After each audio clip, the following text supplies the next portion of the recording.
بسم اللہ الرحمن الرحیم۔ جیسا کہ الحمدللہ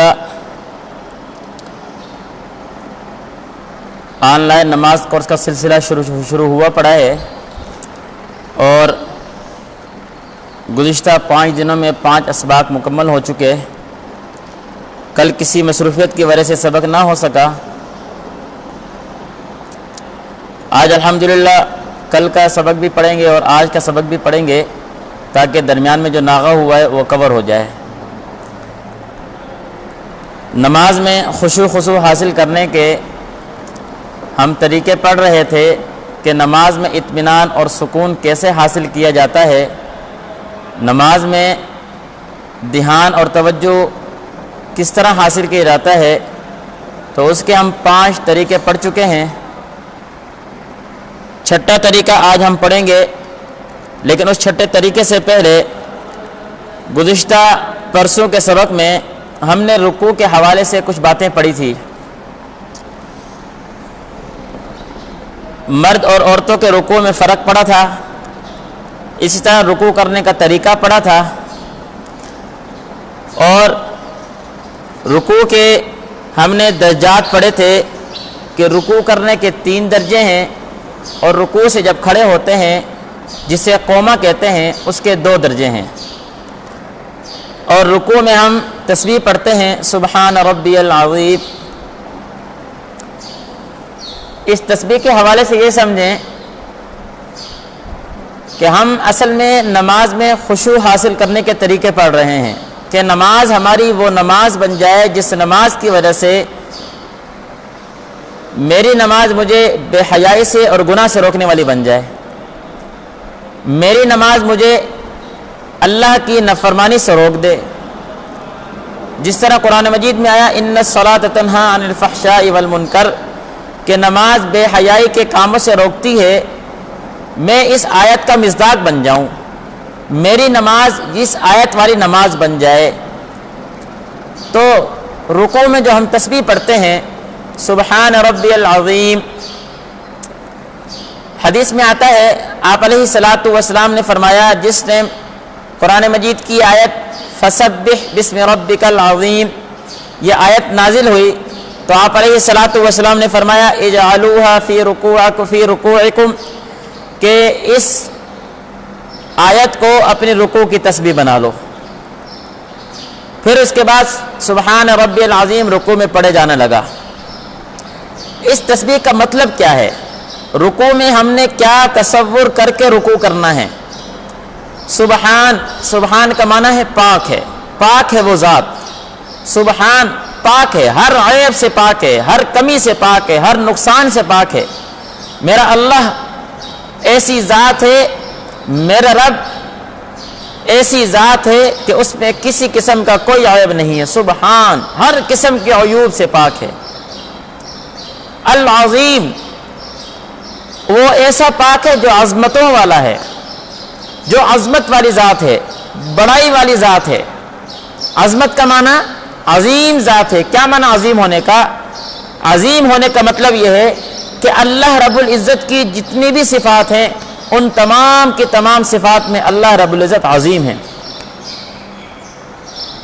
اللہ رب العزت کی صفت خبیر کہ اللہ ہر وقت باخبر ہیں۔ اللہ کی صفت علیم کہ اللہ رب العزت ہر وقت ہر انسان کے بارے میں، ہر چیز کے بارے میں علم رکھتے ہیں۔ یہ جو صفات ہیں اللہ رب العزت کی، ان صفات میں اللہ رب العزت عظیم ہے، یعنی انسان بھی باخبر ہو سکتا ہے، انسان بھی عالم ہو سکتا ہے، انسان کو بھی معلومات اور علم ہو سکتا ہے، لیکن انسان کا جو علم ہے یہ محدود ہے۔ انسان جو باخبر ہے وہ محدود چیزوں کے بارے میں باخبر ہے، آج ہے کل نہیں ہوگا۔ انسان جب تک زندہ ہے تو کس چیز کے بارے میں باخبر ہے؟ مرنے کے بعد ختم۔ لیکن اللہ کی ذات ایسی ہے جو ہمیشہ سے ہے اور ہمیشہ کے لیے باخبر ہوگی، یہ ہے عظیم۔ جب انسان اس تصور سے سبحان ربی العظیم پاک ہے میرا رب، کون سا رب؟ جو عظمتوں والا ہے، اس نیت سے انسان جب اپنے آپ کو رکوع میں اللہ کے سامنے سر جھکائے گا اور یہ تصور کر کے میرا سر اس عظیم رب کے سامنے جھکا ہوا ہے جو تمام عیوبات سے پاک ہے، جو ہر صفات میں عظیم ہے، جو میں انسان سے اپنی کیا نام ہے مسائل حل کروانے کے بارے میں سوچتا ہوں، انسان کے سامنے میں اپنی پریشانی رکھتا ہوں، میں آج اپنی پریشانی اس عظیم رب کے سامنے رکھوں جو میری پریشانی کرنے میں کسی کا محتاج نہیں ہے۔ جب اس تصور سے انسان رکوع کرے گا تو اس انسان کو رکوع کرنے میں اور مزہ بھی آئے گا، سکون بھی ملے گا۔ پھر انسان چاہے گا بھی اسے کہ میں رکوع سے سر اٹھاؤں، لیکن رکوع سے اٹھانے کا دل نہیں کرے گا۔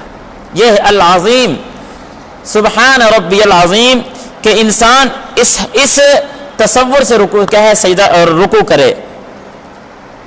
اور جب انسان اس تصور سے سجدہ رکوع کرتا ہے کہ میں اپنے عظیم رب کے سامنے سر جھکا رہا ہوں، تو انسان کی کوئی پریشانی نہیں ہوتی، کیونکہ اس کو پتہ ہے کہ میں نے اس ذات کے سامنے اپنا سر جھکایا ہے جس کے لیے پریشانی حل کرنا کوئی مشکل نہیں ہے، جس کے سامنے ناممکن بھی ممکن بن جاتا ہے۔ اللہ رب العزت وہ ذات ہے، اللہ رب العزت وہ ذات ہے، سبحان اللہ۔ قل هو اللہ احد، اللہ اکیلے ہیں، اللہ واحد ذات ہے، اللہ الصمد، اللہ بے نیاز ذات ہے، لم یلد ولم یولد، نہ اللہ کی کوئی اولاد ہے، نہ اللہ کیا نام ہے خود کسی کی کیا ہے اولاد ہیں، ولم یکن لہ کفوا احد، اور اللہ کے برابر کبھی کوئی نہیں چاہے جائے کہ اللہ سے بڑا کوئی ہو۔ تو جب میں اللہ رب العزت کے اس تصور سے اللہ کی ذات کو، اللہ کی شخصیت کو میں سامنے رکھ کر اس تصور سے میں رکوع کروں گا تو رکوع کرنے میں مجھے مزہ آئے گا، میری کوئی پریشانی نہیں ہوگی، کوئی مشکل نہیں ہوگی، اور پھر میرا جی چاہے گا کہ میں نماز پڑھنے جاؤں، میرا بار بار جی چاہے گا، میں اس انتظار میں بیٹھوں گا کہ کب نماز کا وقت آئے اور مجھے اللہ کے سامنے رکوع کرنے کا موقع ملے۔ یہ ہے سبحان ربی العظیم۔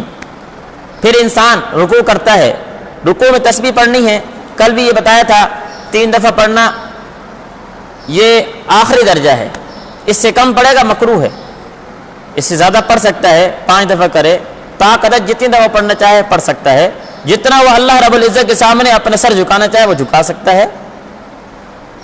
سبحان ربی العظیم۔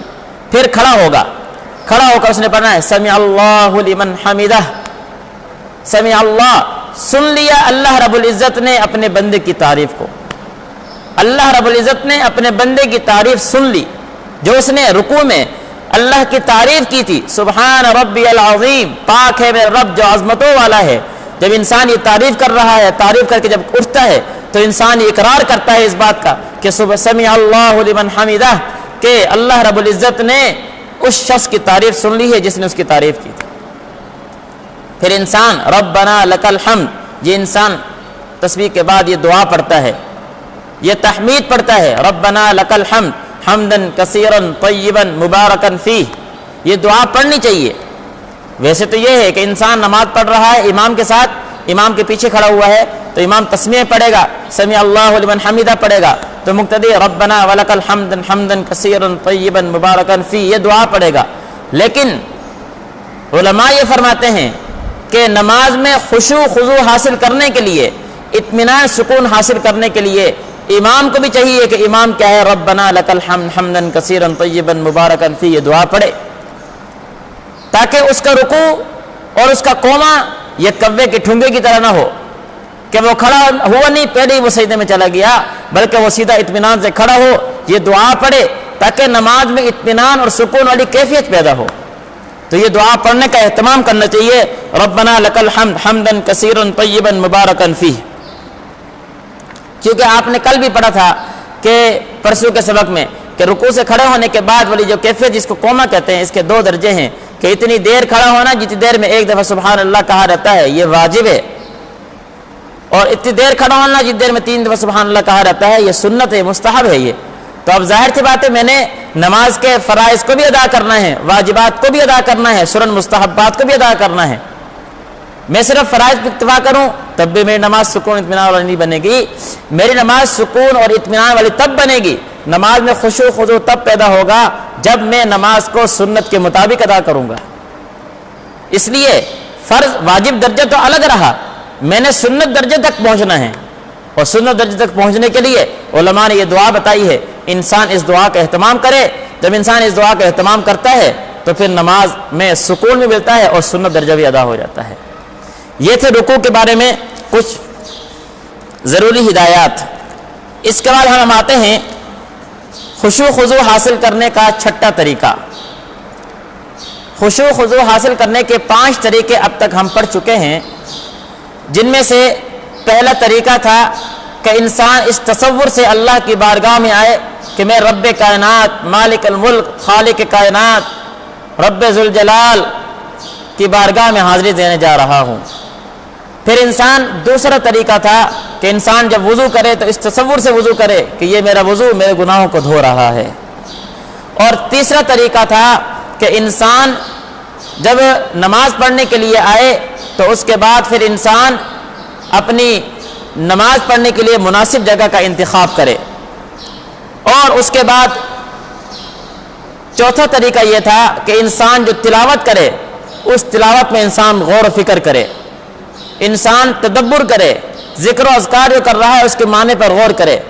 پانچواں طریقہ تھا کہ انسان چاہے مختصر نماز پڑھے لیکن کوشش کرے کہ اطمینان سکون والی نماز پڑھے، اپنے اعضاء کو حرکت نہ دے، اطمینان سے سکون سے انسان نماز پڑھے۔ یہ 5 طریقے خشوع خضوع کے ہم پڑھ چکے ہیں۔ آج ہم پڑھنے لگے ہیں چھٹا طریقہ خشوع خضوع کا، نماز میں دھیان اور نماز میں توجہ حاصل کرنے کا چھٹا طریقہ۔ علماء نے فرمایا ہے کہ ہم نے نماز میں تلاوت تو کرنی ہے، کیونکہ نماز میں قرات کرنا فرض ہے، مطلق قرات کرنا نماز میں فرض ہے، تلاوت تو ہم نے کرنی ہی کرنی ہے۔ علماء یہ فرماتے ہیں کہ انسان صرف ایک ہی جگہ سے تلاوت نہ کرے بلکہ تلاوت کے مقام کو تبدیل کرتا رہے۔ اس لیے کہا جاتا ہے کہ بھئی انسان نماز میں نماز کے لیے تلاوت اپنے کچھ نہ کچھ ذخیرہ اکٹھا کر کے رکھے، تاکہ صرف ایک ہی صورت یاد کی ہوئی ہے، سورہ اخلاص ہی پڑھ رہا ہے، رٹی رٹائی تلاوت کر رہا ہے، تو نماز میں کہاں سے خشوع آئے گا؟ اس لیے کوشش اس بات کی کرنی چاہیے کہ میرے پاس نماز کا اتنا ذخیرہ موجود ہونا چاہیے کہ میں اپنے نماز میں مختلف جگہوں سے تلاوت کر سکوں۔ جب میں اپنی تلاوت کو تبدیل کر کے تلاوت کروں گا، تلاوت میری نماز میں تبدیل ہوتی رہے گی، مختلف مقامات سے میں تلاوت کروں گا، تو خود بخود میری توجہ نماز میں آ جائے گی۔ جب ایک ہی جگہ جو روز میں پڑھتا ہوں وہیں سے پڑھتا رہوں گا تو بے دھیانی میں پڑھوں گا، توجہ نہیں ہوگی، خشوع نہیں آ سکے گا۔ جب میں مختلف طریقے سے پڑھوں، مختلف مقامات سے پڑھوں گا، مختلف جگہوں سے پڑھوں گا، تو خود بخود میں توجہ لانے کی کوشش کروں گا کہ میں نئی جگہ سے پڑھ رہا ہوں، غلطی نہ آ جائے۔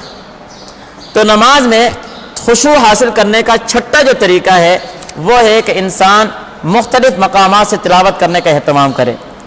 اس کے لیے آسان ترتیب ہے، کوشش کرے انسان کہ نماز کے سورۃ اما پارے کی 30ویں سپارے کے آخری 10 صورتیں انسان یاد کرنے کی کوشش کرے۔ اسی طرح تھوڑا تھوڑا انسان کوشش کر کے یاد کرتے رہے۔ کوشش یہ ہونی چاہیے کہ اما پارہ مجھے پورا یاد ہو جائے۔ اس طرح یہ کوشش ہو، سورہ یاسین مجھے آتی ہو، سورہ رحمان مجھے آتی ہو، سورہ مزمل مجھے آتی ہو، سورہ واقعہ مجھے آتی ہو، سورہ جن مجھے آتی ہو، سورہ ملک مجھے آتی ہو۔ یہ اہم صورتیں ہیں، یہ مجھے آنی چاہیے، یہ میرے یومیہ زندگی کی کیا ہے، اوراد ہیں، وظیفے ہیں۔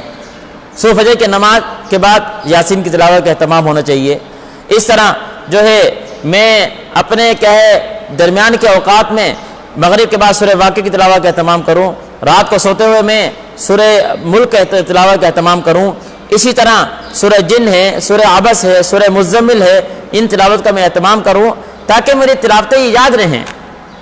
تو یہ اہم صورتیں ہیں، انسان ان صورتوں کو اس طرح سورہ بقرہ کا آخری رکوع ہے للہ ما فی السماوات و ما فی الارض، سورہ بقرہ کا پہلا رکوع ہے۔ یہ مختلف مقامات انسان یاد کرے اپنی نماز میں سکون پیدا کرنے کے لیے کوشش کرے۔ انشاءاللہ اس کورس کا ارادہ ہے کہ آخری 10 صورتیں سورہ فاتحہ سمیت ترجمہ اور اس کی تھوڑی مختصر تشریح کے ساتھ آپ حضرات کو پڑھائی جائیں تاکہ ادائیگی بھی بہتر ہو اور ترجمہ پر چلے، تاکہ جب تلاوت کریں تو اس تلاوت پر غور اور فکر کر کے معنی پر غور کر کے ہم نماز پڑھیں تاکہ ہماری نماز میں سکون آ سکے۔ خیر، چھٹا طریقہ ہم پڑھ رہے تھے خشوع حاصل کرنے کا کہ مختلف مقامات سے تلاوت کرنا۔ آگے بات ہے سجدہ کرنے کا طریقہ۔ ہم نے پچھلے سبق میں رکوع کرنے کا طریقہ پڑھا، اب ہم پڑھ رہے ہیں سجدہ کرنے کا طریقہ۔ اور یہ ذہن میں رہے کہ نماز میں دونوں سجدے یہ فرض ہیں، نماز میں دونوں سجدے فرض ہیں۔ اب تک ہم تقریباً 4 فرائض پڑھ چکے ہیں۔ تکبیر تحریمہ یہ فرض ہے، اسی طرح قیام تکبیر تحریمہ کے بعد کھڑے ہونے والی جو کیفیت ہے یہ فرض ہے، اسی لیے جو آدمی کھڑا ہونے کی طاقت رکھتا ہے وہ بیٹھ کر نماز پڑھے گا، اس کی نماز نہیں ہوگی۔ اور عموماً یہ کرسی پہ جو بیٹھ کر نماز پڑھنے والے ہیں ان کے لیے مسائل یہ ہوتے ہیں کہ وہ کھڑے تو ہو سکتے ہیں لیکن رکوع سجدے کی ان کی بیماری ہوتی ہے، ان کے لیے مسائل ہوتے ہیں، رکوع سجدے کرنے میں معذور ہوتے ہیں، تو وہ کرسی پہ بیٹھ کر نماز پڑھتے ہیں، قیام والی کیفیت کو بھی نہیں اپناتے۔ اس لیے قیام یہ فرض ہے، اگر ایک آدمی کھڑے ہونے کی قدرت طاقت رکھتا ہے تو وہ بیٹھ کر نماز نہ پڑھے، وہ قیام والی کیفیت کو اپنائے، کھڑا ہو کر نماز پڑھے۔ تیسرا فرض ہے قراءت، مطلق قراءت کرنا، قرآن مجید کے کسی حصے کی تلاوت کرنا۔ چوتھا فرض ہے رکوع کرنا۔ پانچواں فرض جو آج ہم پڑھنے لگے ہیں وہ ہے سجدہ کرنے کا طریقہ۔ سجدہ کرنے کا طریقہ یہ ہے کہ انسان جب رکوع سے کھڑا ہوا، قومے والی کیفیت ادا کر لی ہے، اب اس نے سجدے میں جانا ہے۔ سجدے میں جانے کے لیے پہلے یہ تکبیر پڑھے گا، اور یہ بات پہلے پیچھے گزر چکی ہے کہ یہ جو ہم درمیان میں تکبیرات پڑھتے ہیں ان کو تکبیرات انتقال کہتے ہیں، اور یہ ہم جس دوران ہم اپنے اعضاء کو حرکت ایک رکن سے دوسرے رکن کی طرف ہم جب منتقل ہو رہے ہوتے ہیں اس دوران ہمیں یہ تکبیر پڑھنی ہے۔ یہ نہیں کہ سجدے میں جا کر ہم اس تکبیر کو پڑھیں۔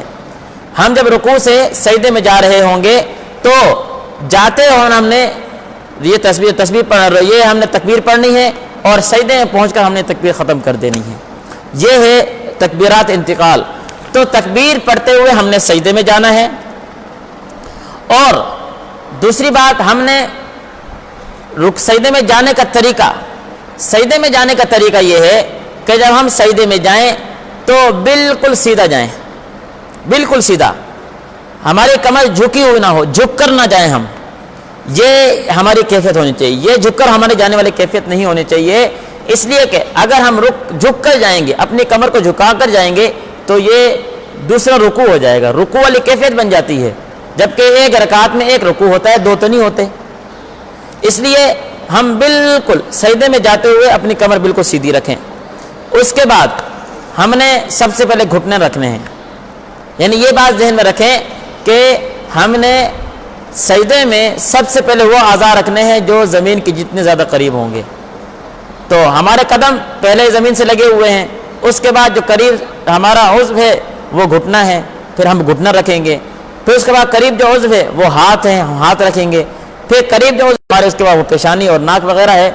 تو سجدے میں جانے کا طریقہ یہ ہے کہ ایک تو ہم بالکل سیدھا جائیں، جب سیدھے جائے تو سب سے پہلے ہم گھٹنا رکھیں، گھٹنا رکھنے کے بعد جو ہے ہم گھٹنا رکھنے کے بعد پھر ہم اپنے ہاتھ رکھیں، اور ہاتھ رکھنے میں بھی یہ بات یاد رکھیں کہ یہ دونوں ہاتھ ہماری یہ انگوٹھے ہیں یہ کانوں کی لو کے برابر ہونے چاہیے، یعنی ہمارا جو چہرہ ہے جو ہمارا سر ہے یہ دونوں ہاتھوں کے درمیان میں ہو، نہ یہ کہ ہم ہاتھوں کو بالکل پیچھے رکھیں اور نہ یہ کہ ہم ہاتھوں کو سر سے آگے نکال لیں، بلکہ سر کو دونوں ہاتھوں کے درمیان رکھنا ہے، اور یہ ہمارے ہاتھ یہ اس کانوں کی لو کے برابر آ جائیں۔ پھر ہم نے ہاتھ رکھنے کے بعد ہم نے ناک رکھنی ہے، پھر پیشانی رکھنی ہے۔ یہ سجدے میں جانے کا طریقہ ہے، ایک بات۔ دوسری بات یہ ہے کہ جب ہم سجدے میں چلے جائیں گے تو سجدے میں جا کر ہم نے یہ جو ہاتھ ہیں یہ کونیاں ہیں یہ زمین پہ نہیں ٹیکنی۔ دوسری بات کہ گھٹنے بھی نہیں ٹیکنی۔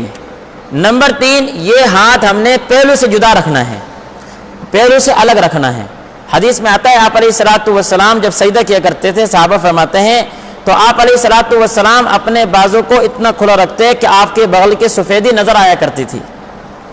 اب جب انسان اکیلے نماز پڑھ رہا ہو تو ہاتھ کھول کر رکھے، جماعت کے ساتھ زیادہ ہاتھ کھولے گا تو پھر ساتھ والے نمازی کو پریشانی ہوئے گی، اس میں زیادہ نہ کھولے، لیکن پہلو سے جدا رکھے ہاتھ، نہ زمین پر ٹیکے، نہ پاؤں گھٹنوں پر ٹیکے، اور نہ ہی انسان اپنے پہلو کے ساتھ لگا کر رکھے، بلکہ پہلو سے بالکل انسان جدا رکھے۔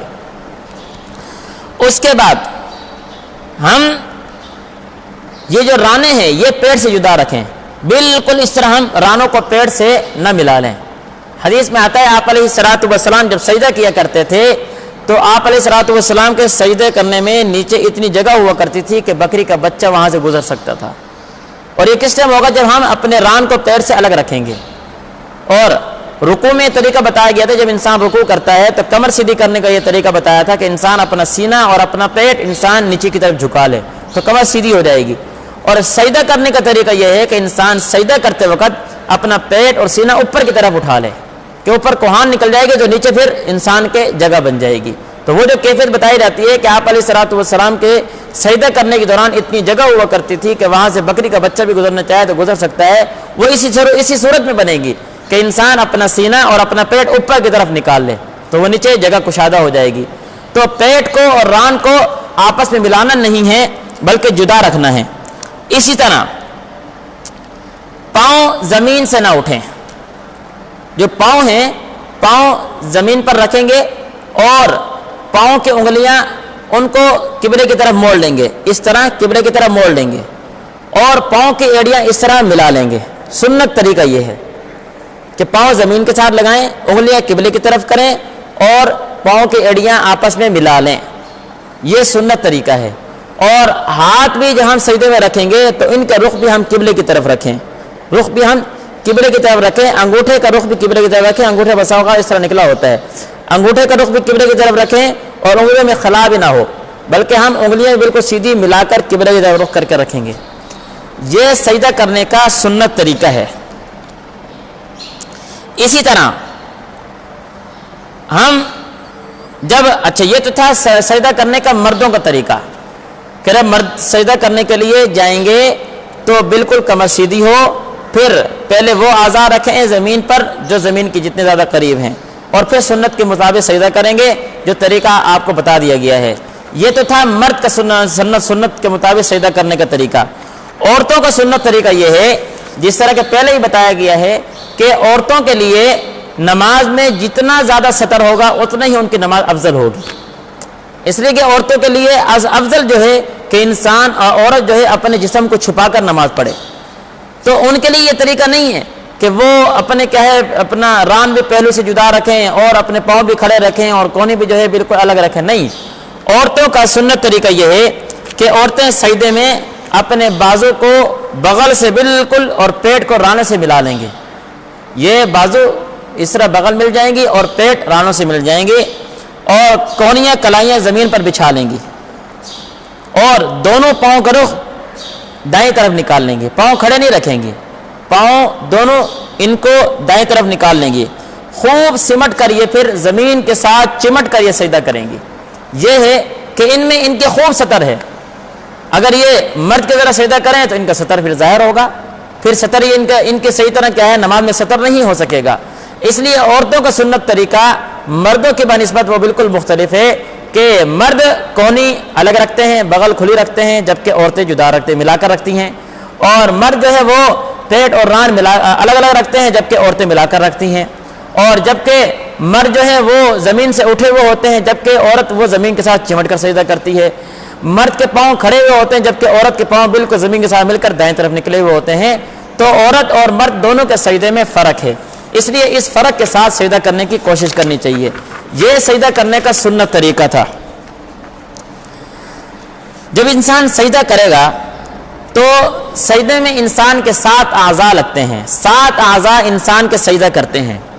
حدیث میں آیا آپ علیہ الصلوۃ والسلام نے فرمایا امرت ان اسجد علی 7 اعظم, امرت ان اسجد علی 7 اعظم, مجھے حکم دیا گیا ہے کہ میں 7 اعضاء پر سجدہ کروں.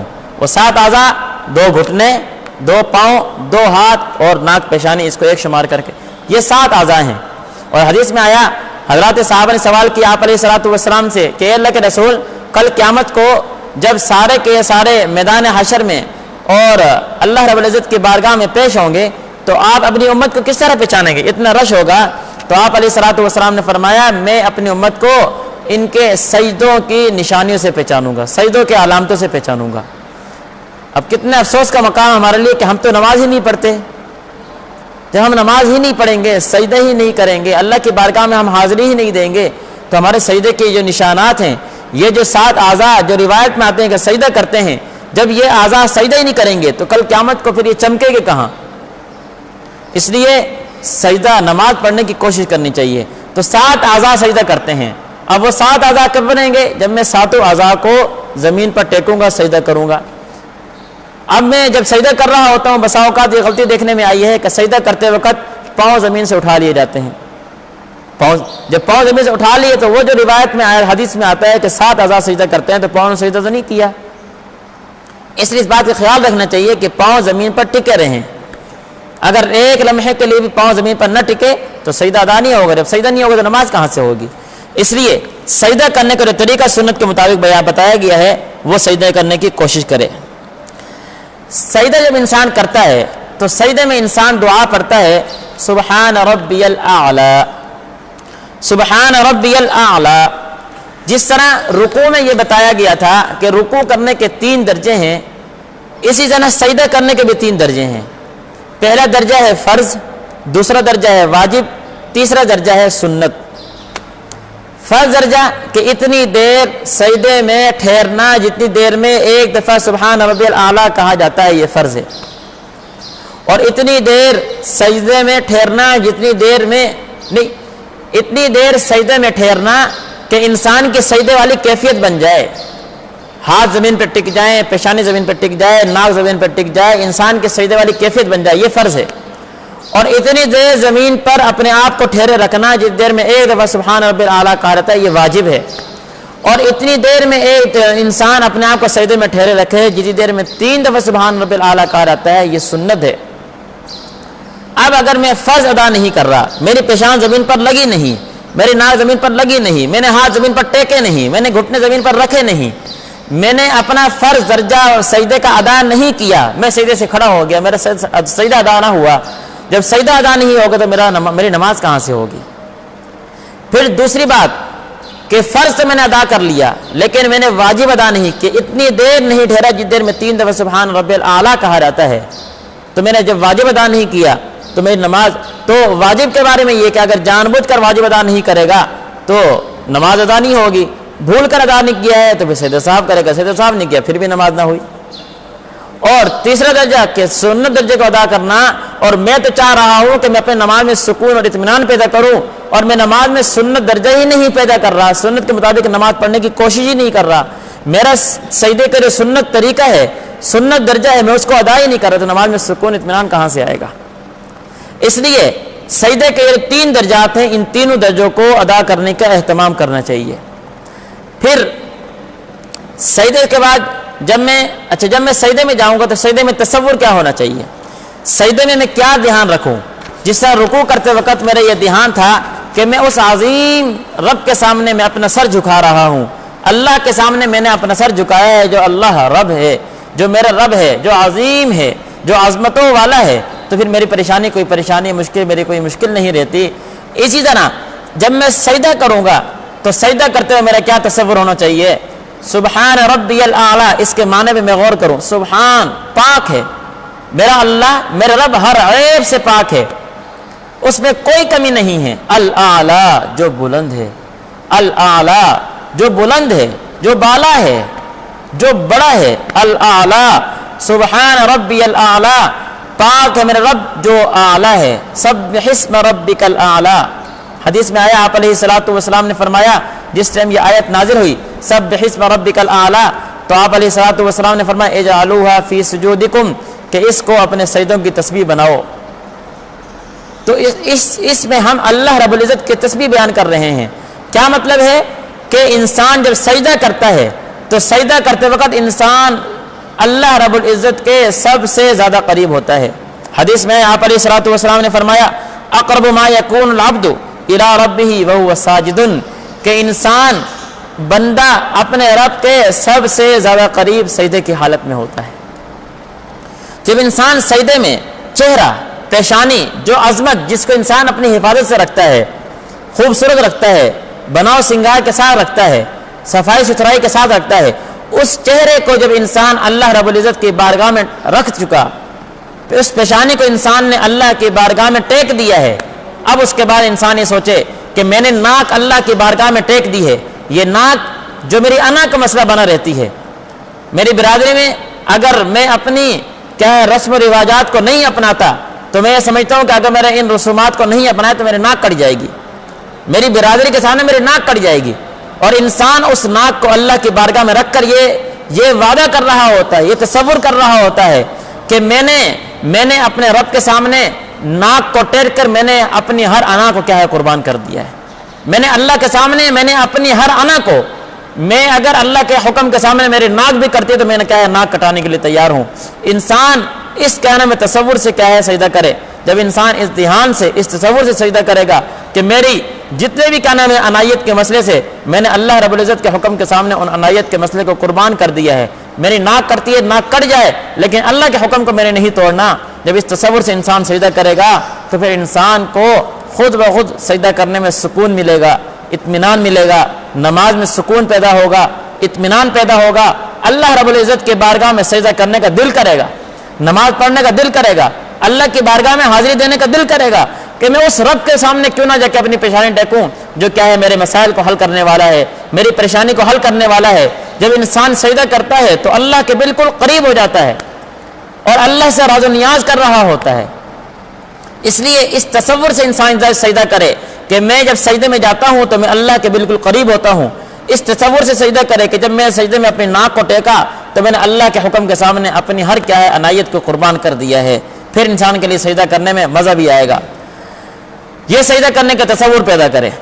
اس کے بعد جب انسان سجدہ کرنے کے بعد اٹھے گا، دو سجدوں کے درمیان بیٹھے گا، اس دو سجدوں کے درمیان بیٹھنے کو جلسہ کہتے ہیں۔ جس طرح رکوع کے بعد کھڑا ہوتا ہے انسان تو اس کھڑے ہونے کو قوما کہتے ہیں، اسی طرح دو سجدوں کے درمیان بیٹھنے کو جلسہ کہتے ہیں۔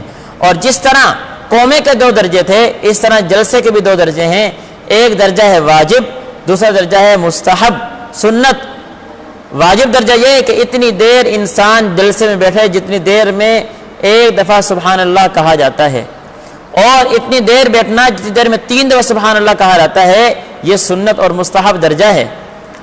اور اس کے لیے علماء نے ہمیں دعا بتائی ہے کہ ہم اس دعا کا اہتمام کریں تو ہمارا واجب درجہ بھی ادا ہوگا، سنت درجہ بھی ادا ہوگا۔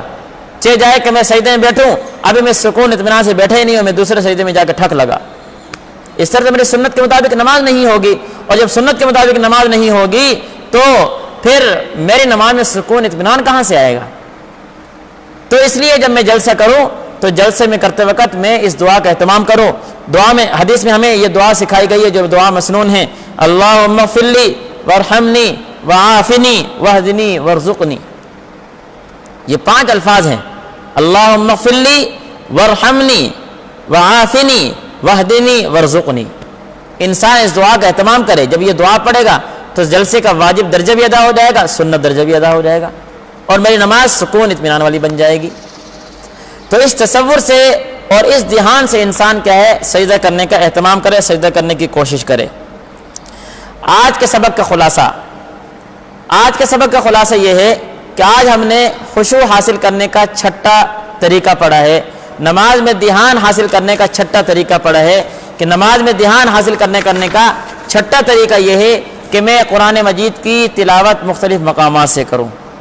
اپنے دھیان کو اس طرح میں تقسیم کروں گا کہ جب میں مختلف مقامات سے تلاوت کرنے کی کوشش کروں گا تو میری نماز میں توجہ پیدا ہوگی۔ پھر اس کو ہم نے سجدہ کرنے کا طریقہ پڑھا، سجدہ کرنے کا طریقہ مردوں کا الگ عورتوں کا الگ دونوں ہم نے پڑھے، دونوں میں کیا فرق ہے وہ بھی ہم نے پڑھے۔ پھر اس کے بعد سجدہ کرتے وقت کیا تصور ہونا چاہیے وہ بھی ہم نے پڑھا۔